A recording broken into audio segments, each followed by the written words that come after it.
Welcome, I'm Lena, and today we are talking about how we are working to increase our savings rate. My goal with this is to help us get closer to our financial goals faster. If this is your first time on the channel, welcome. I make home and money videos. So sometimes I'm talking about mom self-care, and sometimes I'm talking about Roth IRAs. If you are interested in that sort of content, please subscribe to my channel so that you don't miss any of my future uploads. The first thing that we are doing to help increase our savings rate is to watch our expenses, and specifically our side hustle expenses. So one of our side hustles is that we have an Airbnb on one side of our house that we rent out, but the expenses can definitely start to add up. So I am keeping a really close eye on those expenses so that we can save more money. My other side hustle slash job is that I teach private lessons, and there are expenses with that tempt me also. So with the Airbnb, I'm thinking about convenience items, or what could we do without, or could we wait a little bit longer, or do we really need to put 8 coffees in the Airbnb every time someone visits? I'm thinking about those things as I'm trying to reduce those expenses. And for my studio, I'm trying to not buy all the books. I have a lot of music books because I want to learn as much as I can myself and also give my students the best possible experience. And that can definitely result in lots of book purchases. So I'm trying to really be thinking about all of those expenses before just spending the money because it would be convenient or be fun, or oh, this would be perfect for that one person. I want to think, how could I do this differently? Is there a different book that would work just as well for them? Do we have something that we could make work for this situation and not buy something new? I'm thinking about all those things because when I was making that Airbnb year review video, I was thinking, oh my, that's a lot of expenses.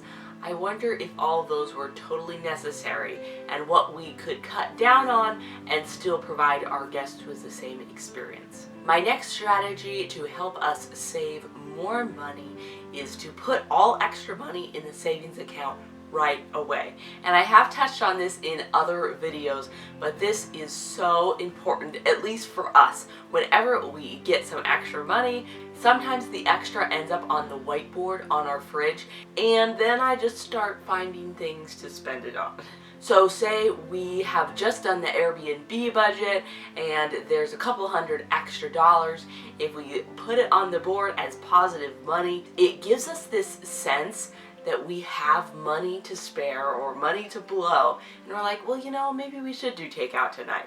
Of course, there's nothing wrong with getting takeout if that is your plan. So if takeout was not the plan and it didn't fit into our assigned food budget, we should be trying to save that money. So when we get extra money in, I'm trying to get it into the savings account as fast as humanly possible, almost with a vengeance. After we've saved for our taxes and paid our expenses, whatever that amount is, even if it's a random $165 or whatever it is, it's going right into the savings as fast as humanly possible. Because I know if it's in our checking account, if it's positive on our board, we are so tempted to spend it or find something that we need. This also means I'm not allowing money to accumulate on the board. So if we got $200 here and $200 here and then a $200 here, oh, we have $600. We could go on a fun trip.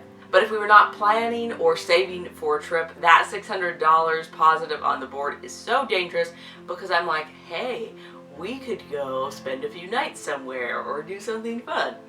But if the money is already in the savings account and I can't see that we have any positive money, it looks like we have zero money altogether, that really helps us save that money for real. So I like to think of this as spending on our savings. So you could think about a bunch of the expenses that you have or the things that you spend money on, like your housing and your food, but then add a category. You also spend on your savings. How much did we spend on savings this month?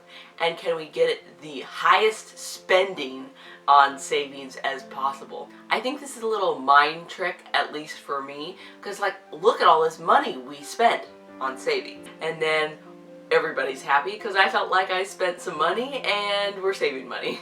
The next strategy we are employing to up our savings rate is to have goals. So have an exact goal each month that you are hoping to save. So this is very income dependent and life circumstance dependent. Perhaps you are aiming to save $200 or $500 or $1,000 or $2,000 a month.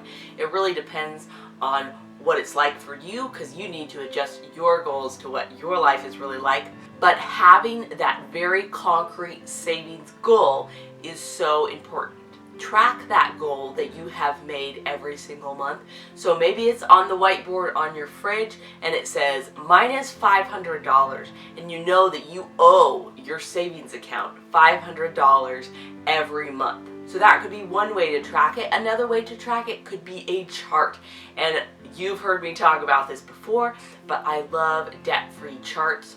So go to debtfreecharts.com. All Heidi's debt payoff charts are free, and then the other ones are very inexpensive. They are so cool and they've helped us so much.